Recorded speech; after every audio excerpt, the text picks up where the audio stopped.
Hello guys welcome to my YouTube channel.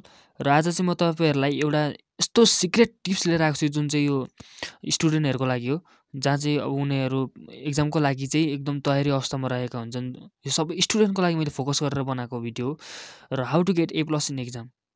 र यो गर्नको लागि मैले तपाईँहरूलाई एउटा सिक्रेट टिप्स लिएर आएको छु जुन चाहिँ 7वटा छ, 7वटा सिक्रेट टिप्स छ।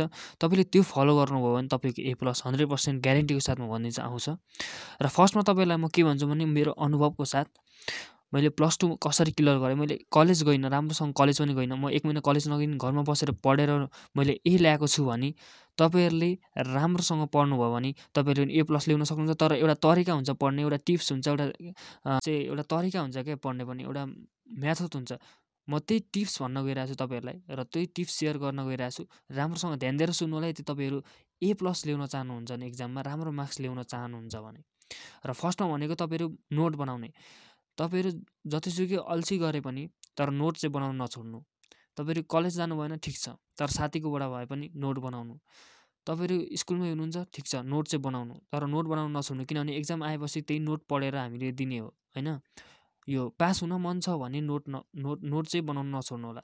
र तपाईँहरूसँग साथीहरूसँग पनि नोट छैन भने अहिले त तपाईँलाई थाहा छ सोसियल मिडिया छँदैछ, त्यहाँबाट पनि तपाईँहरूले नोट बनाउन सक्नुहुन्छ। त्यहाँबाट पनि तपाईँहरूले युट्युबबाट पनि तपाईँहरूले त्यहाँबाट पनि जानकारी लिन सक्नुहुन्छ नोट होइन। यदि तपाईँहरूले नोट त्यहाँबाट पाउनु भएन भने मलाई मेसेज गर्नु होला, म तपाईँहरूलाई आफ्नो वाट्सएप नम्बरबाट तपाईँलाई म नोट पठाइदिनेछु है त। र अर्को कुरा भनेको सेकेन्ड भनेको प्र्याक्टिस पास्ट क्वेसन। तपाईँहरूले सेकेन्डमा चाहिँ प्र्याक्टिस पास्ट क्वेसन भन्ने बित्तिकै तपाईँले पछाडि पनि जति पनि क्वेसनहरू भए एक्जाममा आएका होइन, सेन्टअपतिर आएको क्वेसनहरू, त्यो सबै पछाडिको क्वेसनहरूको सोल्युसन तपाईँहरूले बनाउनु पर्ने हुन्छ, छुट्टै नोट। त्यो चाहिँ छुट्टै नोट, किनभने 70% क्वेसन चाहिँ त्यही रिपिट भएको हुन्छ। हजुरहरू मान्नुहुन्छ कि नै, तर 70% क्वेसन चाहिँ त्यही पछाडिको क्वेसनहरू चाहिँ रिपिट भएको हुन्छ कि। त्यही भएर तपाईँले त्यही पछाडिको क्वेसनहरू जति पनि छन्, 7 प्रोभिन्सको भयो, सेन्टअपको भयो होइन, सेकेन्ड टर्मको अहिले सिलेबस पनि चेन्ज भएको छ। त्यही कारणले गर्दाखेरि तपाईँले त्यो क्वेसनहरू सबै प्र्याक्टिस गर्नुहोस् र त्यही क्वेसनको सबै सोल्युसन निकालेर राख्नुहोस्। अनि एक्जाममा त्यही पढेर जानु भने तपाईँले 70% तपाईँ ल्याउन सक्नुहुन्छ एक्जाममा मार्क्स। म अहिले ग्यारेन्टीको साथ भन्छु, किनभने मैले पनि त्यही गरेको थिएँ। मैले पनि पास्ट क्वेसनहरू फोकस गरेर प्र्याक्टिस गरेको थिएँ। लास्टमा 70% त्यही क्वेसन आएको थियो रिपिट भएर। र अर्को कुरा भनेको तपाईँहरू एक्जामको बेलामा आत्तिन सक्नुहुन्छ, टाइम म्यानेजमेन्टको कुरा हो।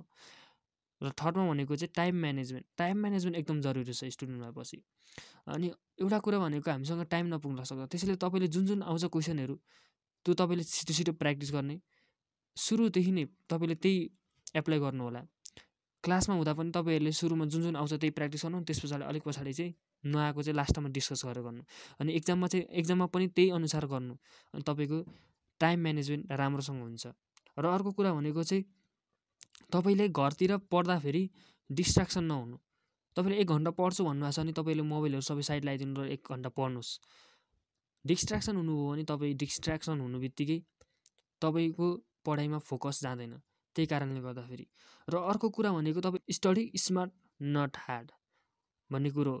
त्यस कारणले गर्दाखेरि तपाईँ एकदम पढ्दाखेरि चाहिँ तपाईँ एकदम एकोरो तरिकाले नपढ्नुहोस्, यस्तो एकदम बुझेर पढ्नुहोस्। सानसानो टिप्सहरू बनाएर पढ्नुहोस्, पोइन्टहरू बनाएर पढ्नुहोस्। अनि त्यही पोइन्टलाई एक्सटेन्ड गर्नु, त्यही पोइन्टलाई चाहिँ यसो चाहिँ त्यसलाई चाहिँ अलिक लम्ब्याएर बुझेर आफ्नै तरिकाले चाहिँ पढ्न सिक्नुहोस् होइन। अनि त्यसरी आउँछ कि पढ्दाखेरि।